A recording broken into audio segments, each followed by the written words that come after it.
I told you that right now, without a single vote being cast, without anyone signing a single piece of legislation, your Social Security check could automatically shrink by nearly a quarter? And the clock is already ticking. That's not a scare tactic. That's not political spin. That is the mathematical reality that millions of Americans are going to face if Washington doesn't act, and act soon. Today, we are breaking down everything you need to know about the looming Social Security Trust Fund shortfall, what an automatic benefit cut would actually look like, and whether the current White House has any real plan to stop it. If you receive Social Security, or if you're counting on it down the road, this video is one you absolutely cannot afford to skip. Here's the thing that most people don't realize. Social Security isn't broken in the way that many politicians like to describe it. It's not a program that was poorly designed or wastefully managed from the start. For decades, it worked exactly as intended. Workers paid in, retirees collected, and the trust fund sat in surplus. But something shifted, and it shifted in a big way. Starting around 2021, Social Security began paying out more in benefits than it was collecting in payroll taxes. That means the program is now drawing down its reserves, eating into that trust fund every single year. And the trustees who oversee Social Security have been sounding the alarm in their annual reports for years now. According to those reports, if nothing changes, no new legislation, no adjustments to funding, no reform of any kind, the combined Social Security Trust Fund is projected to be depleted sometime in the early 2030s. Some estimates say 2033, some say 2034. The exact year shifts slightly depending on economic conditions, but the direction doesn't change. The fund is shrinking, and it's shrinking fast. Now, here's the part that truly catches people off guard, and I want you to really hear this. When the trust fund runs dry, Social Security does not simply shut down. It doesn't disappear overnight. What happens instead is an automatic benefit cut, by law, triggered the moment the fund can no longer cover full payments. And that cut, it's estimated at roughly 23% across the board. That means if you are currently receiving $1,800 a month, you could suddenly be looking at closer to $1,886. Not because you did anything wrong, not because you failed to plan, but because Congress failed to act. And that cut hits everyone. Current retirees, people already on disability, survivors' benefits, not just people who haven't claimed yet. This is not a future generation problem. This is a right now problem for people who are already depending on these checks to pay their rent, their groceries, and their medication. And yet, somehow, this story keeps getting buried. You hear about it for a week, maybe two, every time a new trustee report drops. And then it disappears from the headlines. So let's not let it disappear today. Let's talk about what's actually being done, and more importantly, what isn't. To understand why this hasn't been fixed, you have to understand the politics around Social Security, because they are unlike the politics around almost any other issue in Washington. Social Security is sometimes called the third rail of American politics. Touch it, and you lose. And both parties know it. Any real fix to Social Security's shortfall comes down to a combination of two things. You either bring more money into the system, or you reduce the amount going out. That's the math. There is no secret door number 3. Bringing more money in means either raising the payroll tax rate, lifting the cap on earnings that are subject to that tax, which is currently just over $168,000, or both. Reducing what goes out means either trimming benefits in some form, raising the retirement age, or adjusting how cost of living increases are calculated.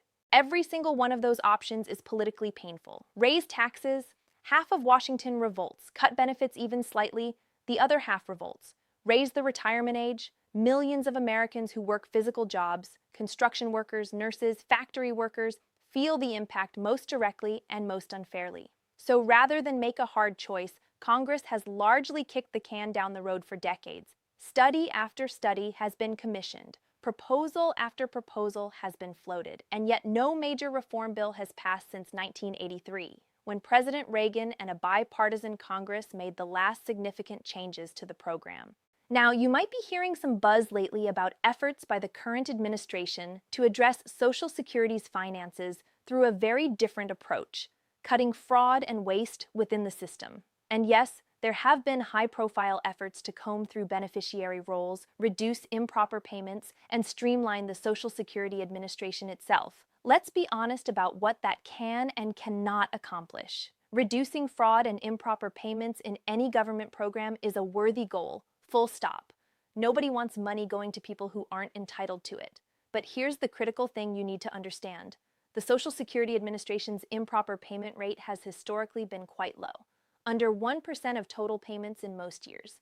Even if you recovered every single dollar of every improper payment, it would not come close to closing a shortfall that runs into the trillions of dollars over the next decade.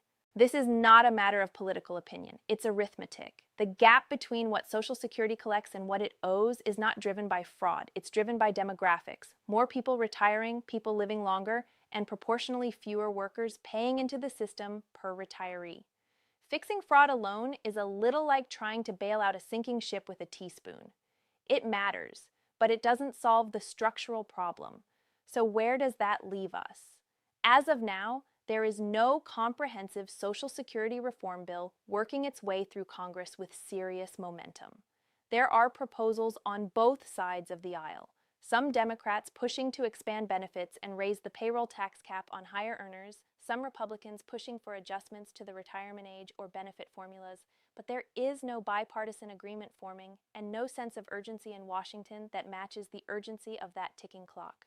What the White House has indicated is a desire to protect existing benefits without cutting them, which is a popular position, but without a clearly articulated plan for how to fund those benefits long-term, that promise runs directly into the math problem we just walked through. Wanting to protect benefits is not the same as having a mechanism to fund them.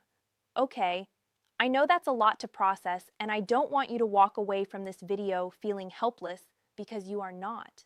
There are real, concrete things you can do right now to protect yourself and your financial future, regardless of what Washington does or doesn't get around to fixing. First, get your Social Security statement and actually read it. You can do this at ssa.gov by setting up a My Social Security account if you don't already have one. Your statement shows your estimated benefit at different claiming ages, and it shows your earnings history. Make sure that history is accurate because errors do happen, and correcting them is much easier now than after the fact. Second, think seriously about your claiming strategy, because when you claim Social Security has an enormous impact on your lifetime benefit. If you claim at 62, you lock in a permanently reduced benefit. If you wait until 70, your benefit is significantly higher. If there is a chance of cuts down the road, maximizing what you're entitled to by waiting, if you can afford to, gives you a larger base to work from, even if a percentage cut eventually comes. Third, do not rely on Social Security alone. I know that is easier said than done for many people, and I want to acknowledge that reality honestly. But if you have any capacity to contribute to an IRA, a Roth IRA, or a workplace retirement account, do it. Even small, consistent contributions compound meaningfully over time, and having even a modest additional income source gives you resilience if Social Security benefits are ever reduced. Fourth, and this one matters more than people think, contact your representatives.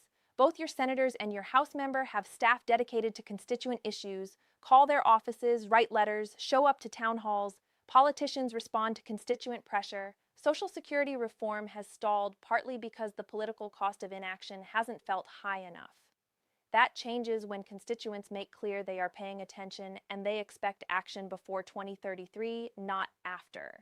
If this video opened your eyes to something you didn't fully know before, do me a favor, hit that like button, leave a comment below telling me what part surprised you the most, and subscribe so you don't miss our next video breaking down more Social Security and retirement issues that actually matter to your wallet. We read every single comment, and your questions often become our next video. Here's the bottom line. An automatic Social Security benefit cut of roughly 23% is a real, legally mandated outcome that occurs the moment the trust fund is depleted, and that depletion is currently projected to happen in the early 2030s. Reducing fraud within the system, while worthwhile, does not solve the structural funding gap, and there is no major bipartisan reform currently on track to close that gap before the deadline arrives. What that means for you is simple. Don't wait for Washington to figure this out before you take your own financial situation seriously. Check your Social Security record. Think carefully about when you claim, build whatever additional savings cushion you can, and make sure the people representing you in Congress know this is a priority you expect them to address before the clock runs out. Thank you so much for watching. Share this video with someone you know who needs to hear it, especially anyone close to retirement, and we'll see you in the next one.